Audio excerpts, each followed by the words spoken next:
All right, we are going to discuss using Jesus' hope. Jesus wants true believers to purposefully choose the hope that is rock solid. And by scanning the New Testament, we find several different kinds of hope. Our first example is the no hope kind of hope. Right? We might have all experienced that at some time in our lives, and we don't want too much of that at all. In Acts 27:19, on the third day, Paul was in a horrendous storm. On the third day, we threw the ship's tackle overboard with our hands. And verse 20, and now when neither sun or stars appeared for many days, so how did they see what they were doing? Right? I mean, maybe they had lightning strikes, I don't know, but this is some storm.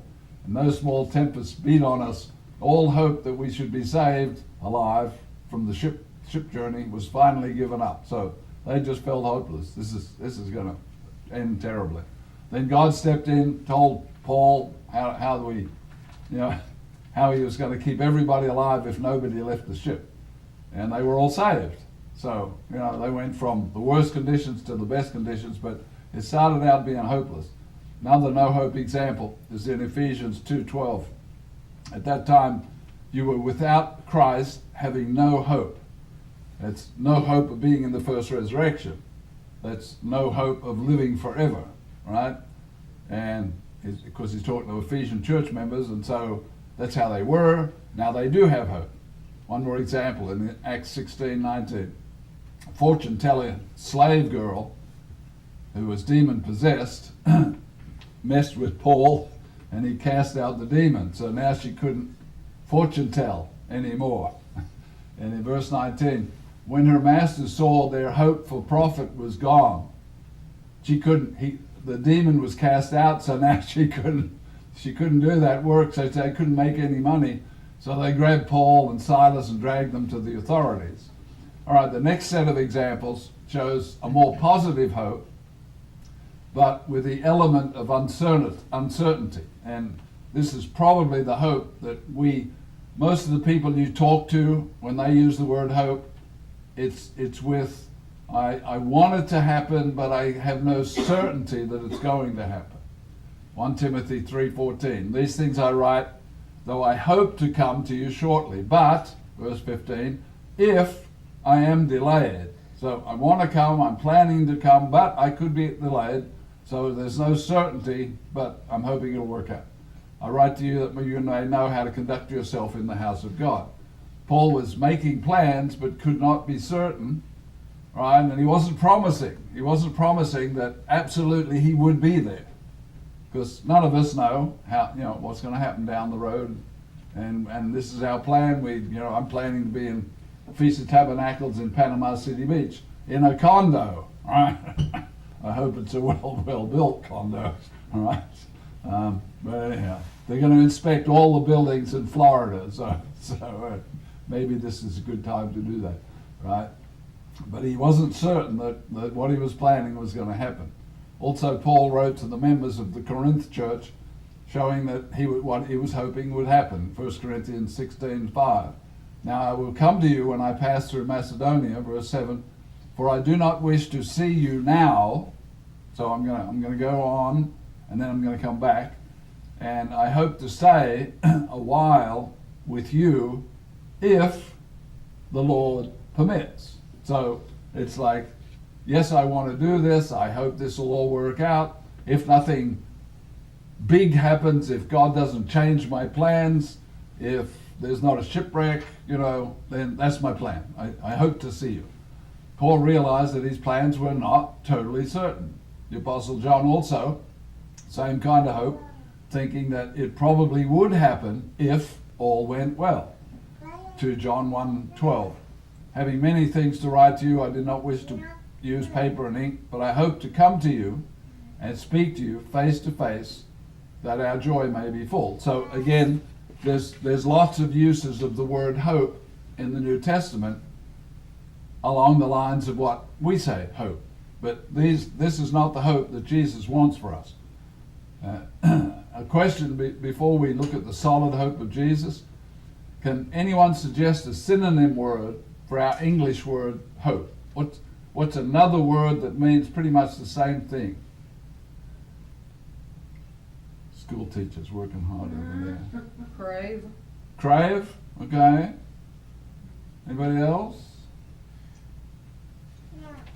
Okay. I looked at the Greek word, and they give one of the definitions is anticipate. So, we go to bed and we anticipate that we're going to wake up the next morning. And sadly, those people in that building down in Florida, 1 o'clock, part of the building just pancaked all the way 12 floors down. So, how anybody survived that is amazing, right? Okay, so anticipate and expectation. So a lot of times when we say, I hope, we're saying, I expect. I'm making these plans. If all goes well, right? We don't even say if all goes well most of the time, because that's understood. I'm hoping, if all goes well, to do this or do that, or see you next Tuesday or whatever. So anticipation, expectation show a belief that an event might occur, right? And we humans, we can't promise. We can't, we can say, I promise to take you to Disneyland, eventually, right? And God willing, someday, if that's what you promised your kids, someday that actually happens. But you can't guarantee when and where and what year and so on. So finally, we come to the kind of rock-solid hope that Jesus wants us all to hold tight to. This is a different kind of hope. Hebrews 6:19. This hope we have as an anchor of the soul, both sure and steadfast. There's absolutely no wishy-washy. There's no uncertainty. There's no, I hope this might happen. This is a rock-solid hope. Prior to this verse, we read in Hebrews 6:13, for when God made a promise to Abraham, because he could swear by no one greater, he swore by himself. So God swore an oath, and also God cannot lie. Verse 18, that by two immutable things in which it is impossible for God to lie. We probably ought to stop there and have a deep breath.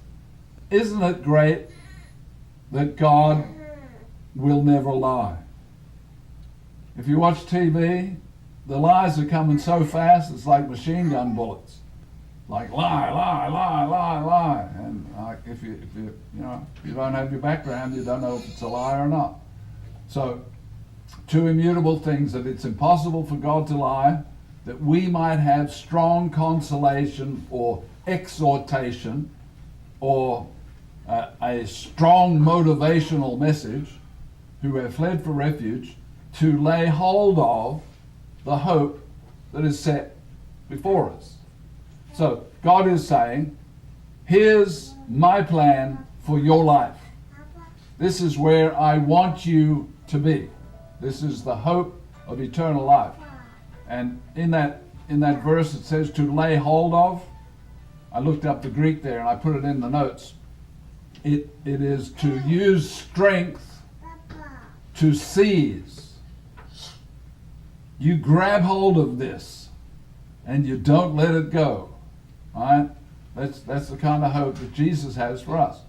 Verse 19, this hope is an anchor of the soul, both sure and steadfast, and you can take it to the bank, as we say in these days. Jesus and his Father focus daily on helping true believers into eternal life.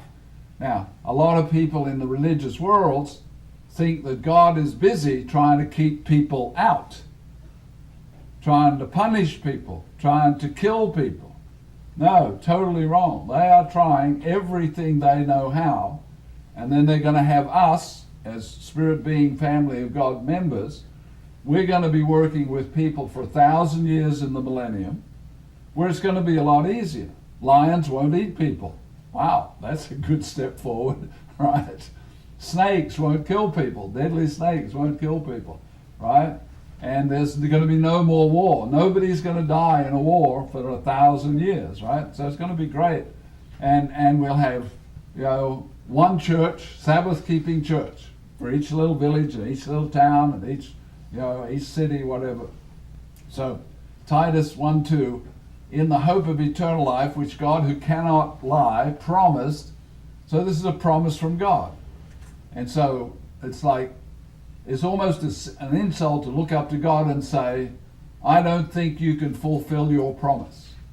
Because he's God. It's like, what are you talking about, you crazy human being, right? So the promised hope. Many Bible students have learned that there are 3 heavens mentioned in the Bible. Now, all of us here, we've heard this over and over and over again. There are 3 heavens in the Bible. So there's the heaven where God's throne is, right? So that's God's palace, God's throne room, God's special place. Okay, there's the heavens, referring to all the stars in the universe. And we've got the space station, where I heard last night they wear their clothes until they stink, and they throw them away. Where do they throw them? They throw them out into space? What? Anyhow.